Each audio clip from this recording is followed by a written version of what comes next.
শাপলা চত্বর হত্যাকাণ্ডের ঘটনায় স্বচ্ছ তদন্ত কমিশন গঠনের দাবি জানিয়েছেন ডাকসু ভিপি সাদেক কায়েম। সেই সাথে গণহত্যায় জড়িতদের দেশে ফিরিয়ে এনে সর্বোচ্চ শাস্তি নিশ্চিতের দাবি জানিয়েছেন ইনকিলাব মঞ্চের আহ্বায়ক আবদুল্লাহ আল জাবের। আর শিবির সভাপতি নুরুল ইসলাম সাদ্দাম অভিযোগ করেন, ইসলামী নেতৃত্বকে নিশ্চিহ্ন করার নীল নকশার অংশ ছিল ওই ঘটনা। তবে দীর্ঘ ১৩ বছরেও সঠিক বিচার না হওয়ায় হতাশা জানান সবাই।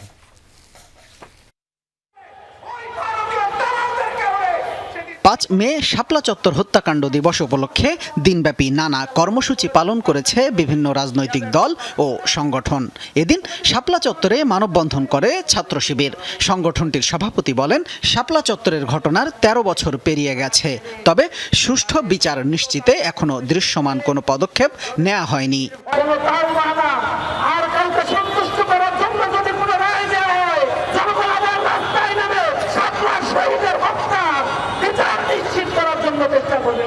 একই স্থানে ইনকিলাব মঞ্চ শাপলা সংহতি দিবস পালন করে।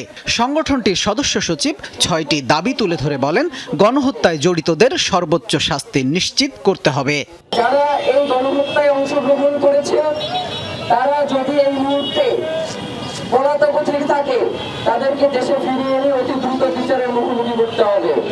এদিকে ঢাকা বিশ্ববিদ্যালয়ের আরসি মজুমদার অডিটোরিয়ামে শাপলা ও শাহবাগ বিষয়ক আলোচনা সভার আয়োজন করে ছাত্র শিবির। অনুষ্ঠানে ডাকসু ভিপি সাদিক কায়েম শাপলা চত্বর হত্যাকাণ্ডের ঘটনায় শেখ হাসিনা সহ জড়িতদের দ্রুত বিচারের আওতায় আনারও আহ্বান জানান। এই শাপলা গণহত্যার জন্য একটা স্বচ্ছ তদন্ত কমিশন গঠন করতে হবে এবং এই তদন্ত কমিশনের আওতায় যারা এই গণহত্যার সাথে জড়িত আছে তাদের সবাইকে বিচার আওতায় নিয়ে আসতে হবে। আলোচনায় অন্য বক্তারা সরকারকে শাপলা গণহত্যার রাষ্ট্রীয় স্বীকৃতি দিয়ে বিচার কাজ দ্রুত শেষ করার আহ্বান জানান। আমরা দেখেছি যে শামীম রেজা, যমুনা নিউজ, ঢাকা।